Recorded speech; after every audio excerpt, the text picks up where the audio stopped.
ఒక్కసారి మీరు మనసు పెట్టి ఆలోచించుకోండి. మీరు ఉదయం లేవగానే మీలో మోకరించిన వాళ్ళు ఎంతమంది, ప్రార్థన చేసుకున్న వాళ్ళు ఎంతమంది? మీలో ఉదయం లేవగానే మోకరించి ప్రార్థనతో ఈ రోజును ప్రారంభించిన వాళ్ళు మీలో ఎంతమంది ఉన్నారో నేను అడగను, మిమ్మల్ని మీరు ప్రశ్నించుకోండి.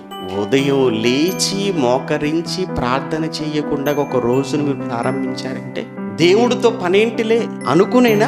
అంటే దేవుని సహాయము లేకుండా, ఆయన అనుగ్రహం లేకుండా, ఆయన చిత్తము లేకుండా ఆయనకేంది చెప్పేది అని ఎలా తను అర్థం చేసుకోవాలి? ఒకవేళ నిజంగా నీకు దేవుడు అర్థమై ఉంటే, ఆ దేవుడికి నీకు ఉన్న బంధం అర్థమై ఉంటే, నువ్వున్న స్థితి నీకు తెలుసుంటే, తప్పనిసరిగా ఉదయం లేవగానే నేను ఆయనతో మాట్లాడాకనే నేను ఈ రోజు ప్రారంభించాను. ఎందుకంటే ఈ రోజు అనేది నా జీవితంలోనికి తీసుకుని వచ్చిన వాడు ఆయన కదా.